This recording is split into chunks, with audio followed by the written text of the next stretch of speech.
In our first story, the Interior Ministry has deployed a joint police and military team to the Asante-Akim North and the Afram Plains districts of the Ashanti and Eastern regions. The move, according to government, is in response to recent attacks by suspected nomadic herdsmen on residents and security personnel in the areas.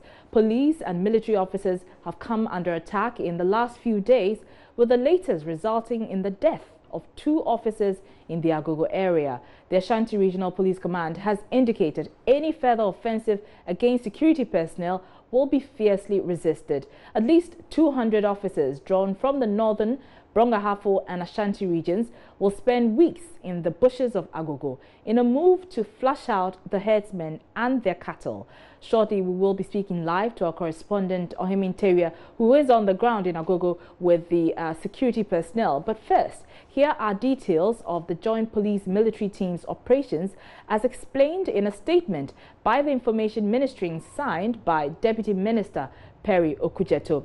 It explains the objectives as follows: push back the herdsmen from new areas they have occupied, arrest perpetrators of recent acts of violence for prosecution, augment the efforts of Operation Cowleg, which is an ongoing security operation aimed at dealing with the objectives or the activities of herdsmen in the area. According to the statement, a program to restrict and ranch cattle will begin when the operation is completed to provide a long-term solution to the challenges associated with unrestricted cattle rearing.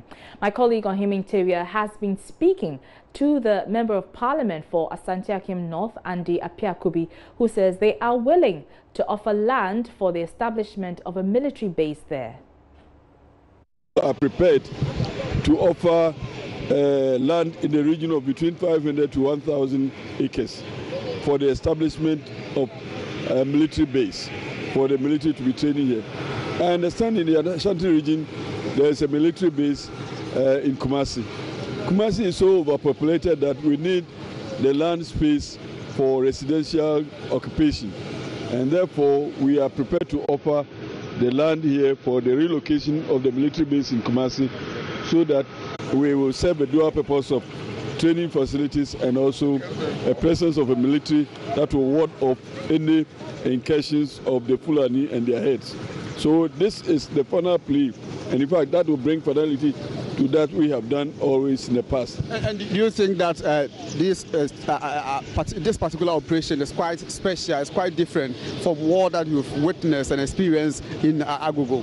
This is a very different operation, and I'm very, very grateful to the national security authorities, and I'm very grateful to my president and my father, Nana Akufo-Addo, President of the Republic of Ghana.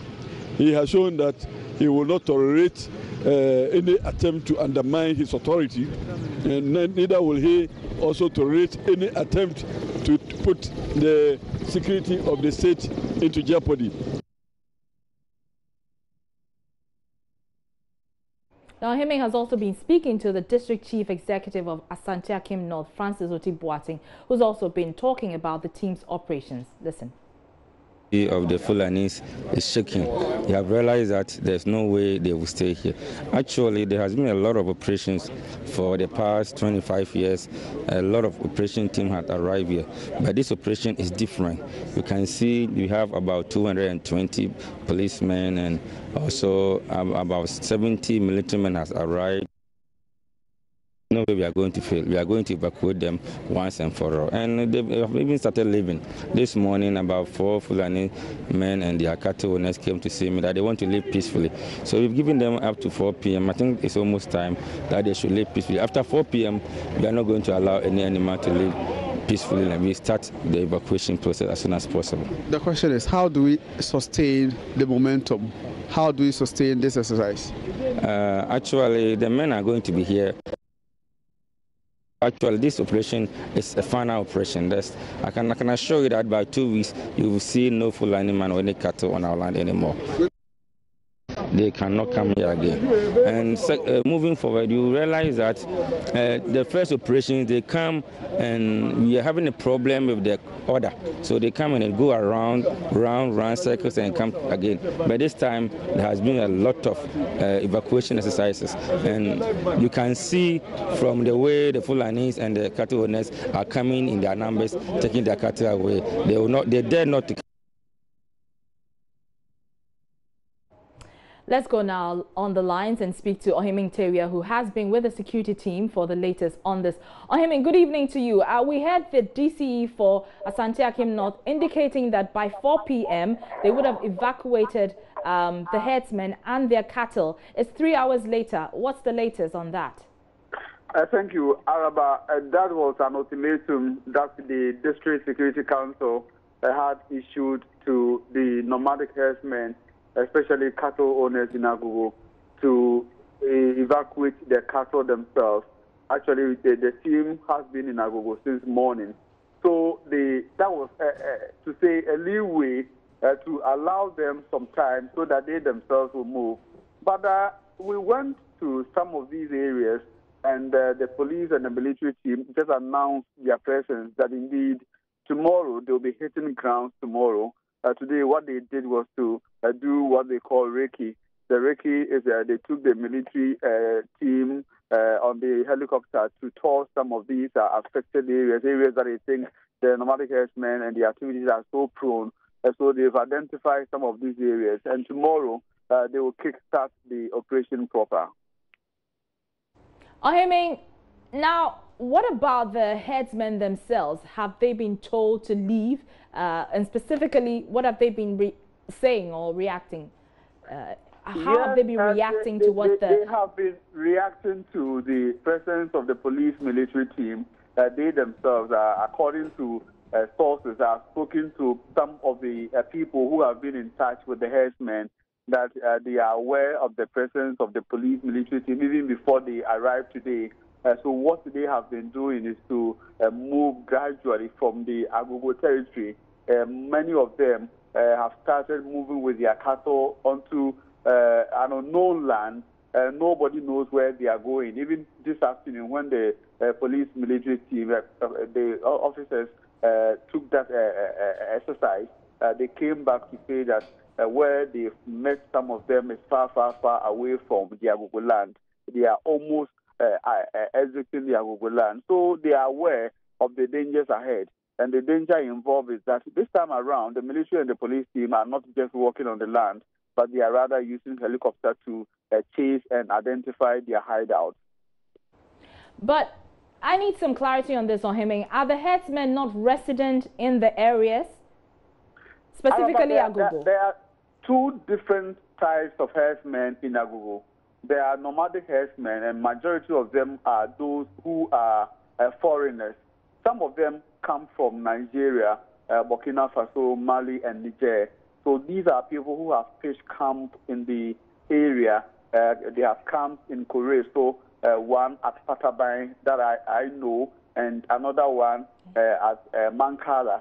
So these people who have come all the way from outside the country, they are the people who fly their tree. They allow their cattle to eat in people's farm, destroy the farmlands and the rest. So they are the ones living. But those who are the Ghanaians or those who think that they were born and bred here and they have taken animal husbandry as a project, they are not living now. They are still here. But even then, some of them say that because of they are not aware of the type or how the police military team will operate. Some have even started evacuating the cattle. This afternoon, when we took the streets and then to some of these areas, I saw a couple of them packing them into Kia trucks. So they are also equally living Agogo.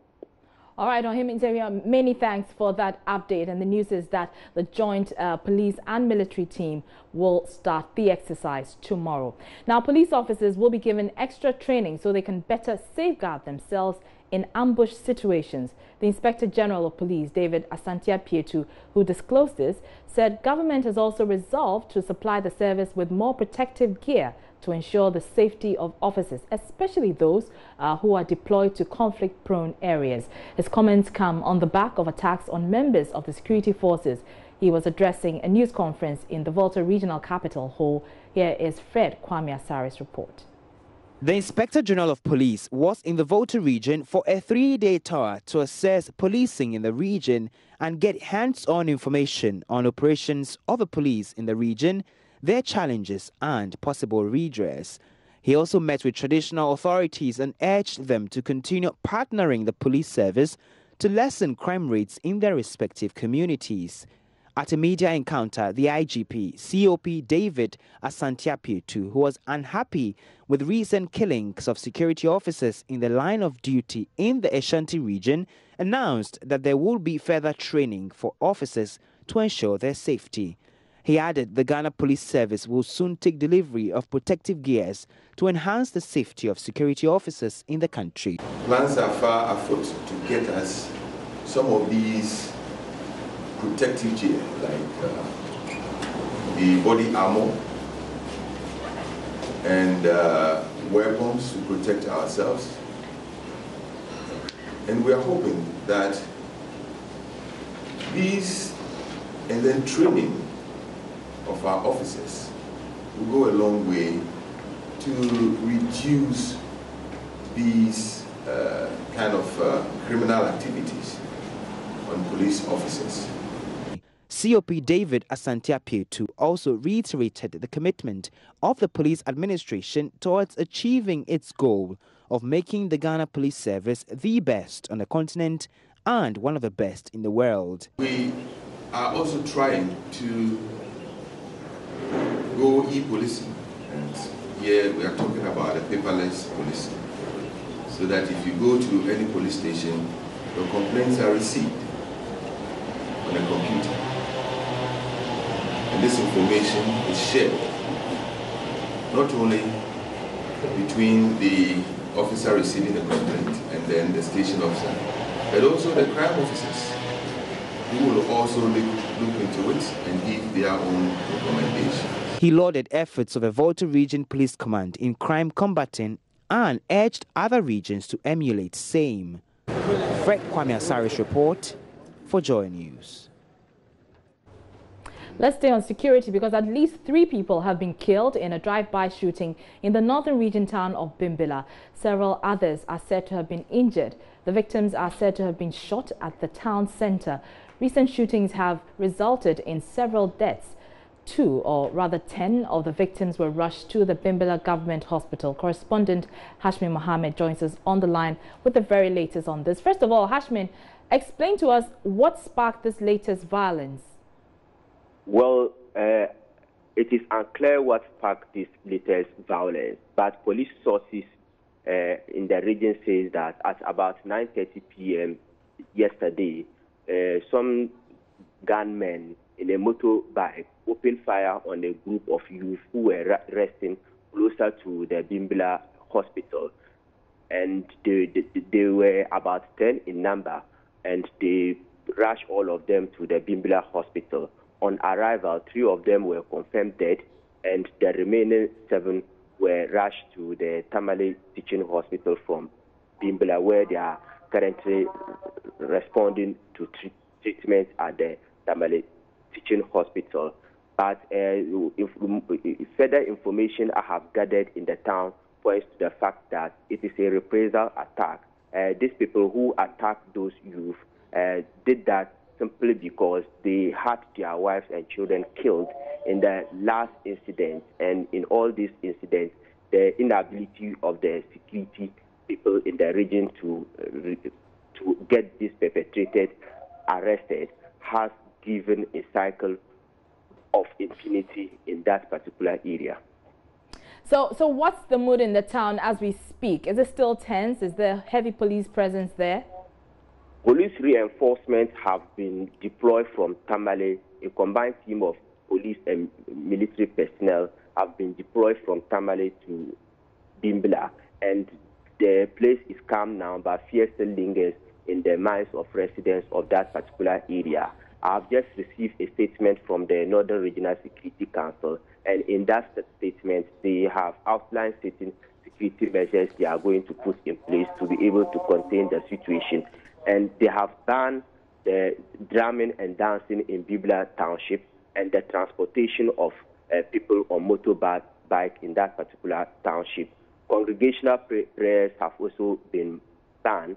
You remember this afternoon there was an announcement by the District Security Council that the usual Juma prayers where they congregate in larger numbers to pray was cancelled simply because the information I have gathered is that in Bimbilla, in mosques are identified by factions, and the fear is that another group could arm themselves and then go and attack a group of people in a particular mosque. So in order to prevent that, they banned congregational prayers for today and then subsequent events. All right. Now the curfew hours has also been reviewed by the Regional Security Council from 4 p.m. to 6 a.m. It has now been moved from 6 p.m. to 6 a.m. So at the moment, as I am talking to you, residents of Bimbilla are in curfew.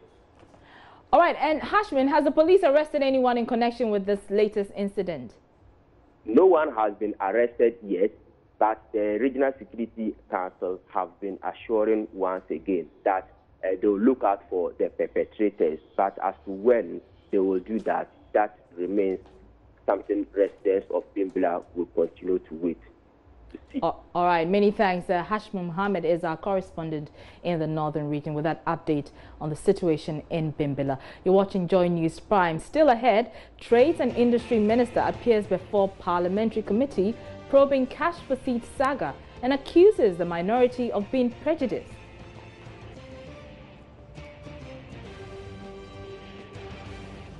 Details coming up.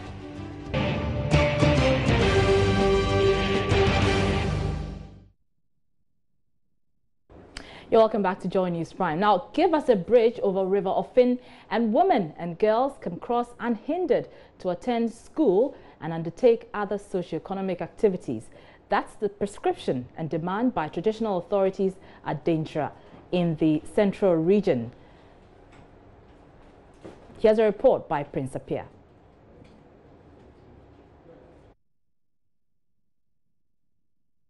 You had no choice at all as a girl. You had no hand in it at all. If you were a girl and you were menstruation for, say, 5 days, and it started, say, Monday, so Monday, no school for you.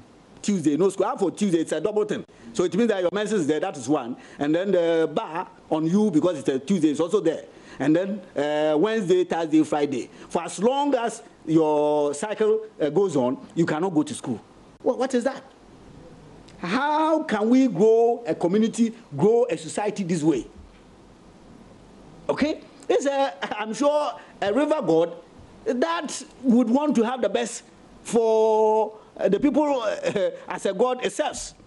I cannot see how a river god would rather be that discriminatory. I'm sure this has not come to the Ashanti Regional Minister's attention.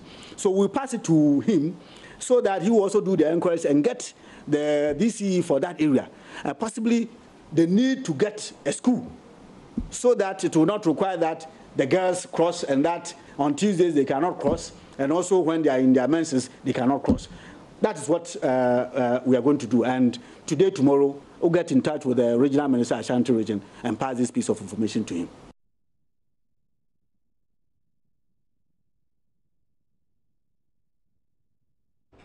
So that was rather the Central Regional Minister, Kwame Duncan, visibly upset about the menstruation taboo situation. So shortly we will be bringing you a report on that. But joining me in the studio now is a very esteemed guest. You may know her. She is the former Gender Minister, Nana Oye. Nana Oye Letha. Hi. It's good to see you. Good to see you too. Happy New Year. And Happy New Year to you too. So, I mean, when this story broke out, I mean, there was a lot of outrage. What was your reaction when you first heard it? I remember 15 years ago, I went to do training at the Afram Plains for government officers. And then that was the first time I encountered this issue where I was teaching them about rights to movement. And they said, no, women and girls do not have that freedom to move around. I said, why? He said, when they're menstruating, they can't cross the river Afram to Kwewu. They can't cross the plantoon. They can't use the plantoon. And what's the rationale behind that? And they said that because of the river god, and because they are unclean, because they are in their menses, they can't cross. And if we recall, after 2002... For those who may not know or understand the rationale, is it that they may contaminate the river or the water body because it's the only source of drinking water, perhaps? For the river of Finn, there was a by-election, and it was reported by a journalist that the women could not cross over to the polling station to cast their ballot.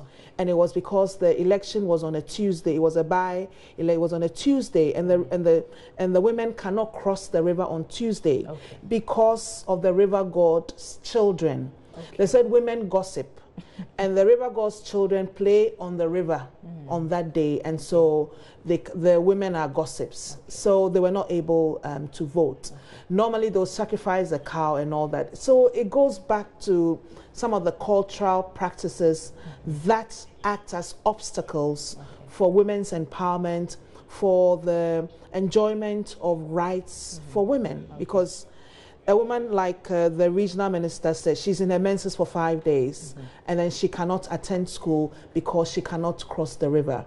And that is very worrying, and that's an obvious violation of their rights and also unconstitutional. So you said this came to your attention when you were minister? No, this was like when I was a human rights lawyer. This was like 15 years ago. Okay, this was 15 years ago. Yes, 15 years ago. So, but I mean, since you've occupied that position, have you made any attempts to address the situation?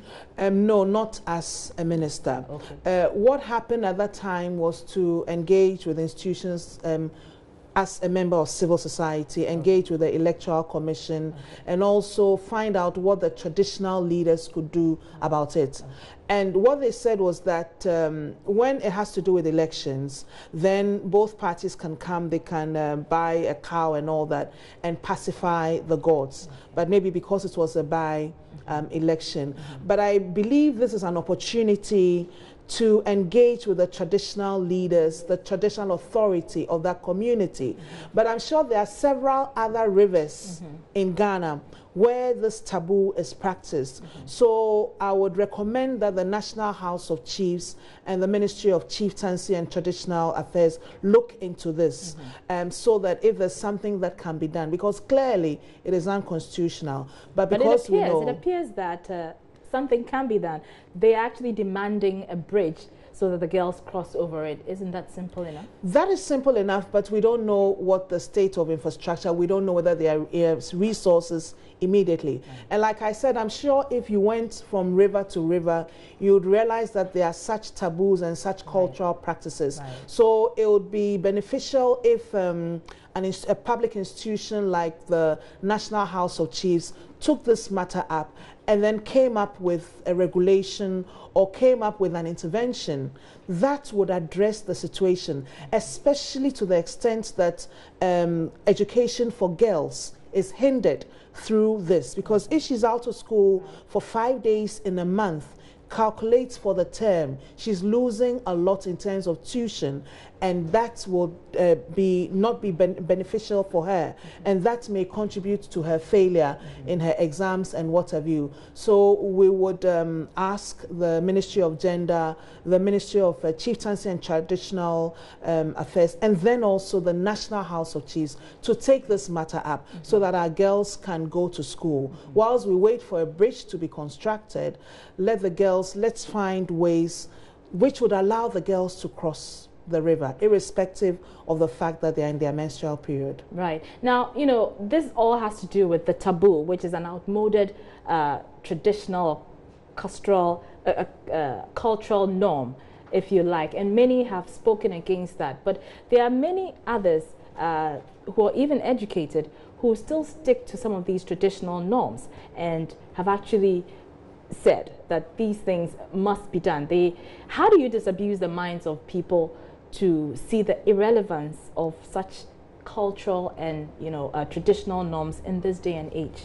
We have seen how as a country, we have been able to reduce female genital mutilation, which is a customary practice. And we use the public health and education approach to let the traditional leaders and the traditional communities know that this is detrimental to the health of the girl. And if you look at the statistics, it has gone down. We're doing the same with child marriage. And we've done the same with widowhood rights, where we even got a law passed to make it a crime to get a woman to pass through widowhood rights. But the very fascinating thing is how the churches have taken it up. So for the Presbyterian Church, for instance, they have an alternate right that a woman whose husband has died can go through in church, so that she doesn't feel like she's disrespecting her tradition and her custom. So I believe we can do the same thing. That is why dialogue with the traditional leaders, dialogue from the National House of Chiefs together with the Ministry of Chieftaincy can help to address this. But I'm hoping that this is prioritized so that the girls can get access to quality education, irrespective of their biological function. This is very detrimental, this is discriminatory, this is unconstitutional, it's a violation of their human rights, and government and civil society ought to take it up. All right. Now, earlier we talked about a report, and our colleague Prince Appiah visited the community. He's been interacting with residents there. Here's his report. Spiritually, is a man. The river is having a god of man.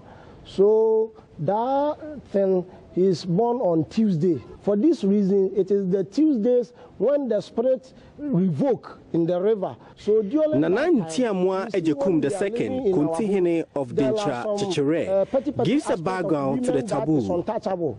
Maybe some menstrual cycle and those things that we cannot mention of. So as if we mention those things or we detach that things to the river is unclean. So our people or our elderly men saw that all those things attached to women are unclean for that day, Tuesday, because that Tuesday, the gods or the ancestors of the river may having some pacification or something like that. So it's taboo for a woman to attend to the riverside on Tuesdays. And it was there since our infancy till now. Females, both children and adults, have for ages lived with the negative effect of this tradition. 13-year-old Francisca is junior high school student of the local Methodist school. She's in class at Chichere today because it's Wednesday. Together with other colleagues, she's allowed to cross River Ofin today.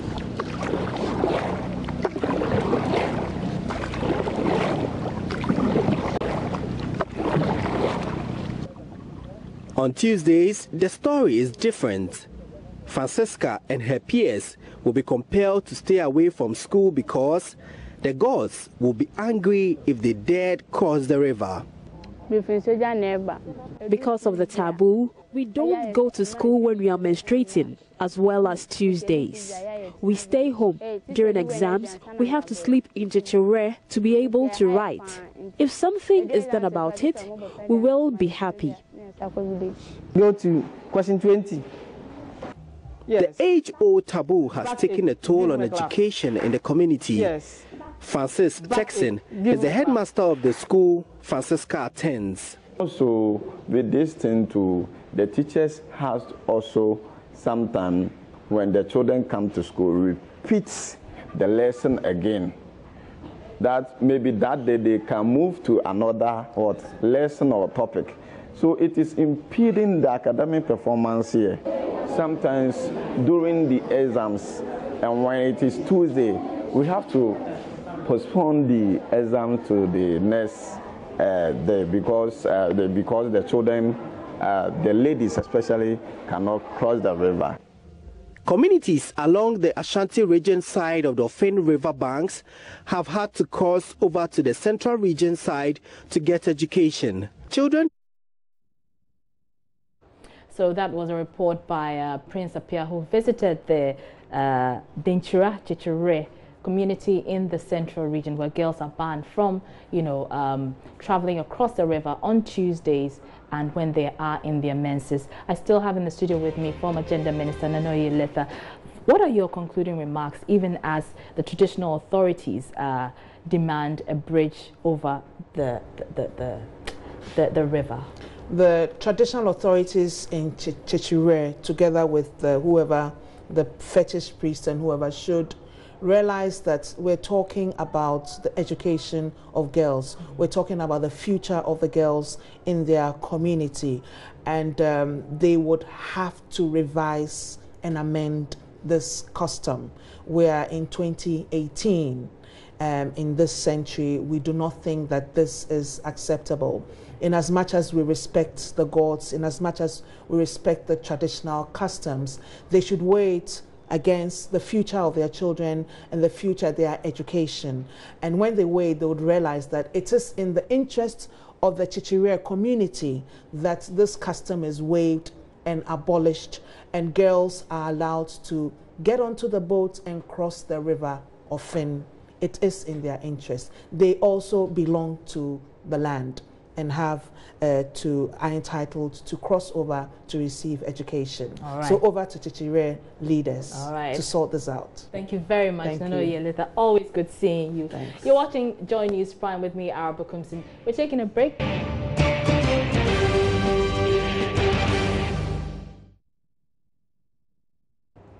You're still watching Joy News Prime with me, Araba Kumsin. Now, Trade and Industry Minister Alan Chimanting is questioning why the minority in Parliament pushed for a parliamentary probe into the cash for seats scandal. He says the minority MPs have already concluded something was done wrong and does not understand why they still pushed for a probe into the incident. Appearing before Parliament's ad hoc committee investigating the issue, he said comments from North Tong MP Samuel Okudzeto-Ablakwa asking the Trade Ministry to apologize over the issue is uncalled for. It's regrettable that we have to spend executive time to be discussing this matter. In a previous part of the statement that you read, this honorable member is saying that I have my strongest of doubts that President Rawlings, Kufuor, Mills, and Mahama would have permitted this during their tenure. You are saying you have the strongest of doubts. You are describing biological implication that our president, his president, the honorable member's president, that you have your strongest doubt that other presidents preceding him would have permitted this. This suggests that you were already making some kind of conclusion without any basis, without any facts. And then you come in the last paragraph, you are talking about the least that the Ministry of Trade and Industry should be doing at this point, instead of seeking to justify their shameful conduct, is to apologize to President Akufo-Addo, the man who you have referred to in comparing him with his predecessors in such terms, an honorable member of Parliament. And now you are coming to say that the Ministry of Trade should apologize to President Akufo-Addo. You know, I do not know what was going on in his mind as an honorable member when he was uttering these words. But these are very strong words. Even for me, as minister responsible for trade and industry, that honorable member of Parliament can suggest that the least the Ministry of Trade and Industry should be doing at this point, instead of seeking to justify their shameful conduct. What is the basis for these kinds of words that the honorable member is using? And why is he doing that? You have now applied on motion to ask the Parliament of Ghana to be recalled and for an allegation that you have made to be investigated. And you have already made a statement and you have come to a determination. So what is the purpose of the motion seeking now to investigate this matter? Now, Mr. Tremanting expressed worry the cash for seed scandal has a huge potential to negatively impact the country's ability to attract foreign direct investment. Put on record that it is our hope that we go through this process and by the grace of God that no adverse findings are established through this process. But in that case, it will be a matter of deep regret that as a country, we have had to endure a controversy that has the potential of making very significant damage to our international reputation. If in the minds of the international public, it is indeed the case that the government of Ghana is extorting money from expatriates who have invested their monies in this country, do we not believe and appreciate the impact that it will have? Well, spokesperson of the committee, Yao Boabeng Asamoah, says officials from the Millennium Excellence Foundation will appear before the committee next week to answer questions as the probe continues. Not about what you want to do, it's about what the committee has received and the weight the committee will give to the evidence that has been produced before it. So it is not a choice of a witness to continue and go on and on and on. It would mean we have to repeat it ad nauseum, because if somebody comes back, then another person will want to come back after the other person comes back. It doesn't work that way. You are given full opportunity to present your case. As you realize, this morning, yesterday we sat and started the proceedings at 10:21. We were here well before 10. And this morning the same thing happened. We started at about 10:22 and we're here well before 10. It's gone past 4 o'clock, I believe. It's actually gone past 5. It's 5, yes. So one can't say that the ministry and the committee haven't had enough opportunity to exhaust the process as far as the ministry is concerned. In the same vein, I do believe that yesterday the honorable members who appeared before us had ample time to tell their story and to respond adequately to the questions that were posed. The committee's duty in that case is to assess the evidence that has been placed before it, look at the various documents, and determine the weight to place on each assertion that has been made here. Now, staff and management of the Multimedia Group Limited today held its annual Thanksgiving service to shower praise and thanksgiving in loud voices to God for his protection, good health and blessings since its inception. Speaking to Joy News, founder and leader of the Salt and Light Ministry, Joyce Aye, described the multimedia brand as a pace setter and charged workers to do more to maintain its lead in the media landscape. 2017 was indeed a good year for all workers, staff and management of the Multimedia Group Limited. The fact that we had live, the fact that we were able to impact life with some of our stories, and the fact that we were able to make our communities in Ghana even a better place. It is for this reason that management, staff, workers and other Ghanaians joined us at the Thanksgiving service today at the Victory Bible Church.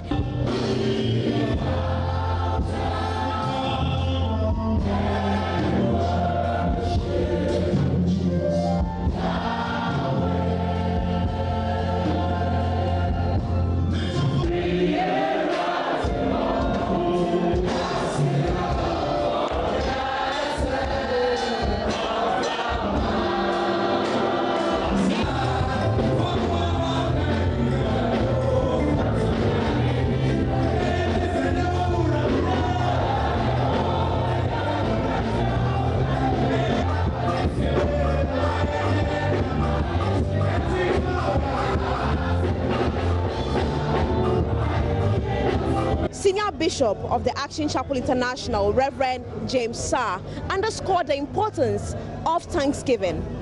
You see, sometimes our problem why we cannot give God thanks is because we cannot establish what God has done.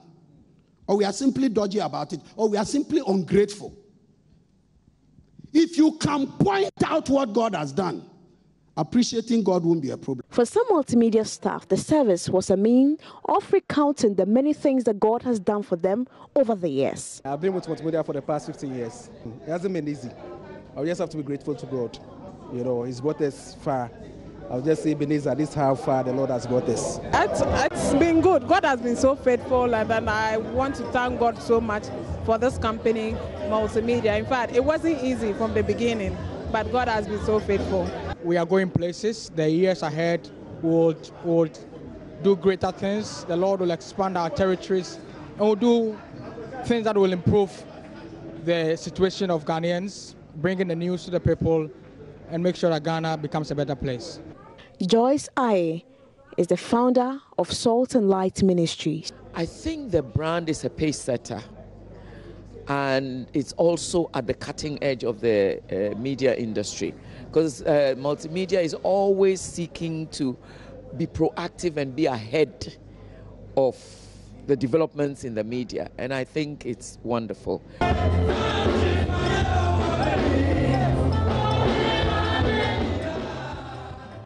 And indeed, it hasn't been easy, but through it all, God has seen us through. You're watching Joy News Prime with me, Araba Kunsin. We're taking a break. We'll be right back.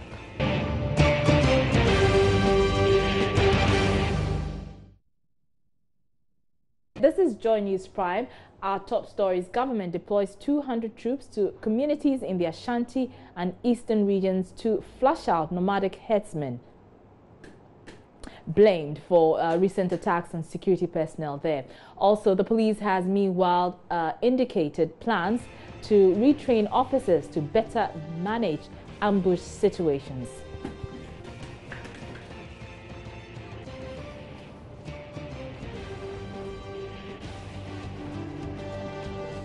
Elsewhere, 3 people have been killed in a drive-by shooting in the northern region town of Bimbilla in an attack linked to the chieftaincy conflict there. In business, newly sworn-in AGI President Dr. Yao Edujemfi outlines new strategies for a competitive and productive private sector.